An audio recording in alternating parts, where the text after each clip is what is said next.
Singer మంగ్లీపై వస్తున్న 10 కోట్ల ఆర్థిక స్కామ్ ఆరోపణలను ఓయూ విద్యార్థి జేఏసీ తెలంగాణ గిరిజన శక్తి సంఘాల నేతలు తీవ్రంగా ఖండించారు. ఓయూ ఆర్ట్స్ కళాశాల వద్ద ఏర్పాటు చేసిన మీడియా సమావేశంలో విద్యార్థి నేతలు మాట్లాడుతూ సింగర్ మంగ్లీకి కేసుతో ఎలాంటి సంబంధం లేదని, కొందరు ఫేమస్ అవ్వడం కోసం తప్పుడు ప్రచారం చేస్తున్నారని ఆగ్రహం వ్యక్తం చేశారు. కావాలని కొంతమంది కుట్రపూరితంగా వివాదంలో మంగ్లీ పేరును వాడుకుంటున్నారని తెలిపారు. మంగ్లీపై అవాస్తవాలు ప్రచారం చేయడం మానుకోవాలన్నారు. దీని వెనుక ఉన్న వారిపై చట్టపరమైన చర్యలు తీసుకోవాలని డిమాండ్ చేశారు. We want justice. We want justice. We want justice.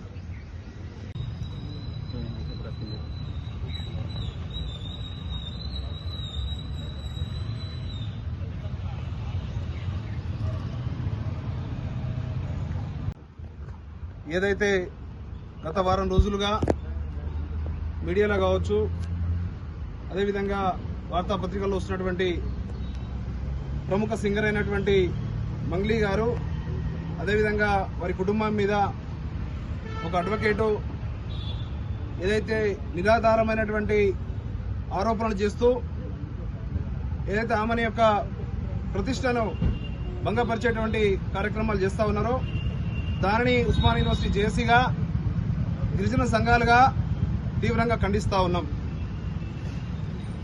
నిజంగా ఎలాంటి ఆధారాలు లేకుండా ఏదైతే ఒక మారుమూల తండా నుంచి ఇలా అంతర్జాతీయ స్థాయి వరకు ఒక ప్రముఖ గాయనిగా పాటను నమ్ముకొని ఎదిగినటువంటి ఒక గిరిజన బిడ్డ మంగ్లీ గారి మీద కావాలని కొంతమంది కుట్ర చేస్తున్నట్టు మాకు తెలుస్తా ఉన్నది. మేము చూస్తా ఉన్నాం, గత వారం రోజులుగా జరుగుతున్నటువంటి అన్ని ఇంటర్వ్యూలు చూస్తా ఉన్నాం, అన్ని వార్తాపత్రికలు వస్తున్నటువంటి వార్తల్ని చూసిన తర్వాత మేమందరం కూడా ఆలోచన చేసినాం, ఇది ఖచ్చితంగా ఒక ఆడబిడ్డని కావాలని చేస్తున్నటువంటిగా మేమందరం కూడా అర్థం చేసుకున్నాం. నిజంగా ఎవరైతే బాధితులున్నారో, ఎవరైతే డబ్బులు ఇచ్చి పోగొట్టుకున్నారో వాళ్ళకి న్యాయం జరగాల్సినటువంటి అవసరం ఉన్నది. ఎవరైతే నిందితులున్నారో, ఎవరైతే వాళ్ళని మోసం చేసిరో, ఆ బాధితులకి సంబంధించినటువంటి డబ్బులు తీసుకొని మోసం చేసినటువంటి వారిపైన ఖచ్చితంగా చట్టపరమైనటువంటి చర్యలు తీసుకోవాలని కూడా మేము డిమాండ్ చేస్తా ఉన్నాం. చేసిన వారు ఎంత వారైనా కావచ్చు, ఖచ్చితంగా మాకు పోలీస్ వ్యవస్థ మీద, న్యాయ వ్యవస్థ మీద పూర్తి నమ్మకం ఉన్నది. అలాంటి తప్పులు చేసిన వాళ్ళ మీద ఖచ్చితంగా కఠిన చర్యలు తీసుకోవాలని కూడా ఇవాళ ఉస్మానియా యూనివర్సిటీ జేఏసీగా గిరిజన సంఘాలుగా కూడా మేము డిమాండ్ చేస్తా ఉన్నాం.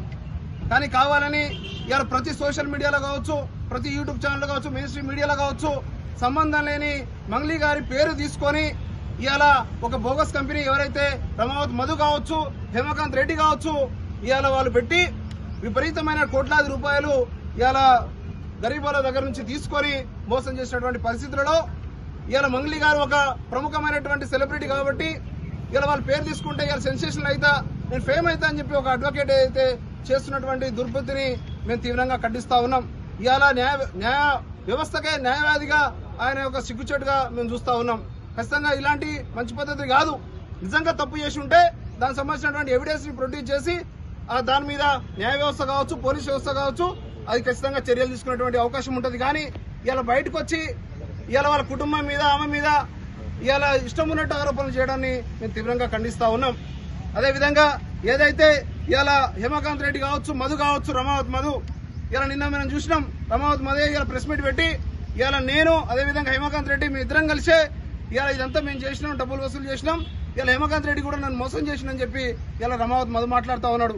అదేవిధంగా మంగ్లీ గారికి దీంతో ఎలాంటి సంబంధం లేదు, వాళ్ళ కుటుంబ సభ్యులకు ఎలాంటి సంబంధం లేదు కూడా ఇలా మీడియా ముఖంగా చెప్పినటువంటి పరిస్థితి మనం చూసినాం. కాబట్టి ఇలా నిజంగా ఎవరైతే నష్టపోయినటువంటి బాధితులు ఉన్నారో వాళ్ళకి న్యాయం జరగాలని వారి వైపున మేము కూడా ఉండి కొట్లాడతామని కూడా తెలియజేస్తా ఉన్నాం. ఎందుకంటే దాదాపు దాంట్లో 80-90% లంబాడి గిరిజన ప్రజలే ఉన్నారు. ఇవాళ భూములు కుదబెట్టుకొని, బంగారం కుదబెట్టుకొని ఇవాళ వాళ్ళు ఇవాళ డబ్బులు ఇచ్చినటువంటి పరిస్థితి చూసినాం.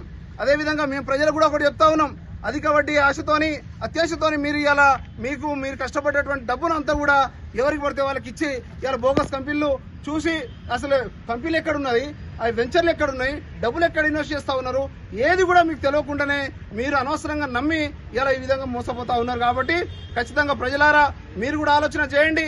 మీరు అనవసరంగా ఈ విధంగా చిక్కుకొని నష్టపోవద్దని కూడా చెప్తా ఉన్నాం. కాబట్టి ఇప్పటికీ మేము పోలీసు వ్యవస్థ నమ్ముతా ఉన్నాం, న్యాయ వ్యవస్థ మీద నమ్మకం ఉన్నది. ఖచ్చితంగా బాధితులకు అండగా ఉంటాం. అదేవిధంగా నిందితుల శిక్ష పడాలని కూడా కోరుకుంటా ఉన్నాం.